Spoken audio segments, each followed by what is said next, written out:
Good day, gentle people, it's your favorite Mr. 42. Welcome back to my channel.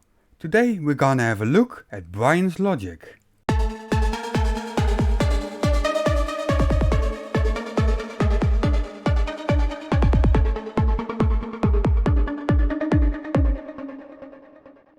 Before we begin, we had a vote at Limey's livestream today and it was voted against me appearing like this.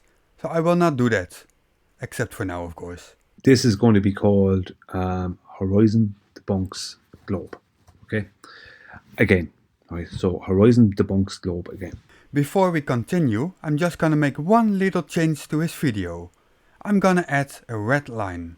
Okay, this is a video, right, of I don't know if it's done with a drone or a helicopter, and it's rising. And as it rises, you will see that the horizon appears to rise with it.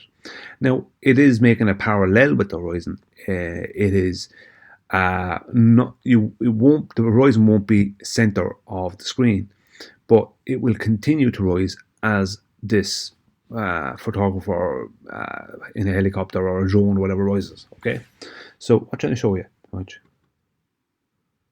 See, as this rises, as the camera rises, the horizon rises. As it rises, the horizon rises. As it rises, the horizon rises. As it rises, the horizon rises. Why does it do this? It doesn't, and you got debunked by a red line. You are incompetent. Well, it does this because the horizon that we're seeing, right, obviously is an optical location. Show you again. See? But what's happening is as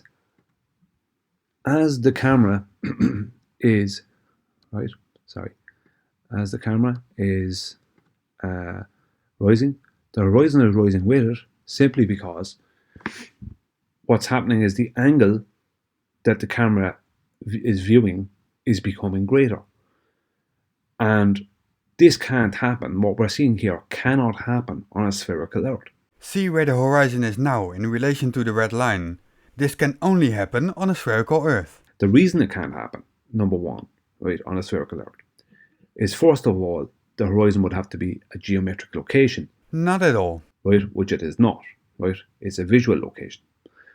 Secondly, right, on a spherical Earth, as you rise, you would see further, yes, but your limit, you would have a limit, and that limit would be connected to your elevation. See, now you got it. So what's the problem then? So you would have a limit to how far you could see. You could only ever see so far on a spherical Earth. But even if you could see far, it wouldn't matter, because on a spherical Earth, the horizon can't rise with you. It has to go down as you go up. And it does, so still no problem, even in your own video. So this is rising up with the camera, right? Wrong. So it's not going down, it's going up, right? Here we go again. It's going up with the camera, not down. So for this to happen, the horizon has to go down, right? And it does. You sure you want to continue this? It has to go down as you go up. Very simple argument, extremely simple, but it's not debunkable. You got debunked by a simple red line. You can't debunk this argument. As you rise, the horizon has to fall on a globe Earth. Regardless of how far you could see, on a spherical surface, the horizon has to fall. It doesn't fall, it rises with you. So it doesn't matter if it's not exactly at eye level, right? Because you're above the surface of the Earth, so you're above sea level, so you're going to be above the horizon.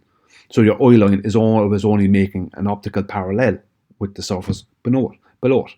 I really think you should start checking your own videos before uploading it. The problem is that on a spherical Earth, it doesn't matter how far you could see, because it's only ever going to be a mathematical calculation. Your elevation will calculate how far you can see on a spherical Earth, as long as it has a measured radius value, something the globe Earth doesn't have. Various proofs of the radius value has been slapped so often in your face, you could take it to court for harassment. But please, keep on denying. It makes excellent source material to make fun of you. So the fact that the horizon rises with you as you rise proves that we're on a horizontal plane and the globe Earth is totally and utterly debunked. Well, you completely and utterly failed. Please give it another go. Okay, this is going to be a quick one. Refraction debunks the globe Earth. Ooh, this is gonna be fun. If I'm correct, he's gonna prove he has no balls. Standard terrestrial refraction, also known as 7/6 of the radius value, is the globe Earth's claimed refraction, but it relies upon the horizon being a geometric location. No, that's wrong. The geometric horizon needs to exist. It doesn't even have to be visible. But the horizon is officially not a geometric location, as is admitted so by centuries of celestial navigation and globe Earth curve calculator sites like Mick West's Metabunk. So this means that if we see refraction, then the refraction we are seeing is in no way connected to a globe Earth or the claimed standard refraction model or any mathematical horizon.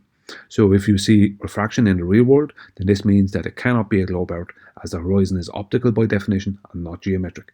Everything in our atmosphere is seen with refraction. So if you were right, you have disproven balls, including your own. In my reality, I have a pair and you are wrong. Do you want to give it one last go? Why this image completely debunks the globe Earth, the whole globe Earth model. Because this image came out years ago and it was claimed to be proof of a globe, but actually debunks the globe. And the reason is because it shows horizontal, linear, uniform disappearance in the z-axis, something that's impossible on a globe Earth.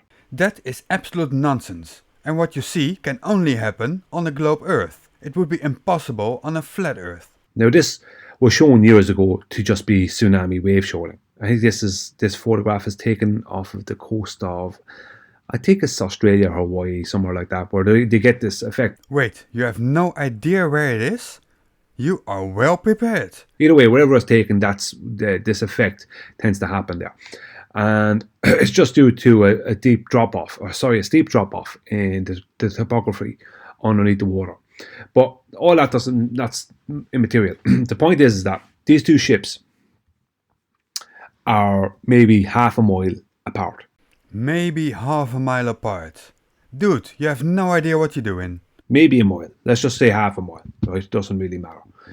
Let's just say they're half a mile apart, right?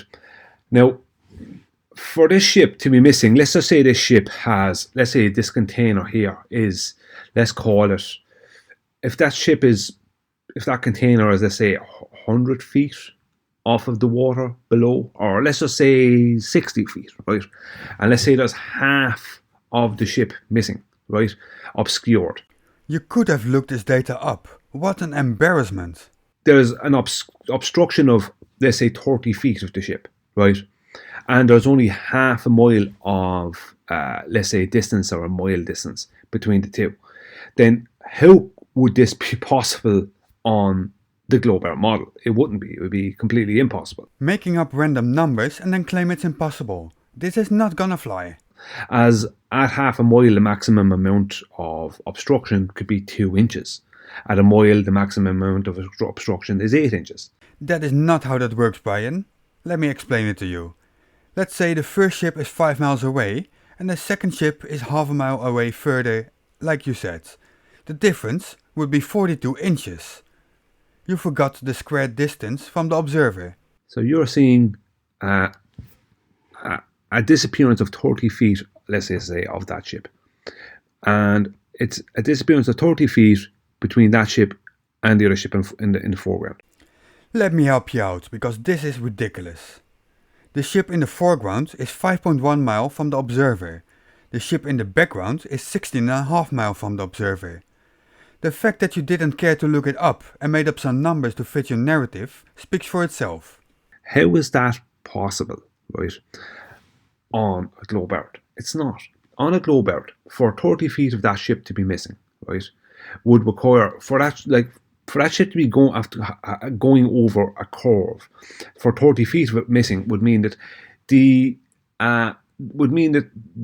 one side of it would have to be down and the other side would have to be up. That's 30 feet of the ship. For that much to be missing at any point, it would mean that you'd have to have this type of thing going on. Brian, relax. You made up enough BS for one day. The globe Earth mathematics has to match the sky. So it can't be bigger, it can't be smaller. It has to have an average calculated radius of 3959 miles. That's what it has to have. And this is obviously a debunk of that radius. Because you made up some random numbers. Far from the truth. I don't really need to say much more. This is a complete debunk of the globe. This is 100% proof of a flat earth. 3 tries and 3 complete failures. Thank you. So that is quite enough, Brian, for one day. I hope you enjoyed the video. Please hit that like and subscribe button if you haven't done so already. You can become a member if you want to. And in the description you'll find links to my social media and some other financial support pages. This has been Mr. 42, out. Don't panic.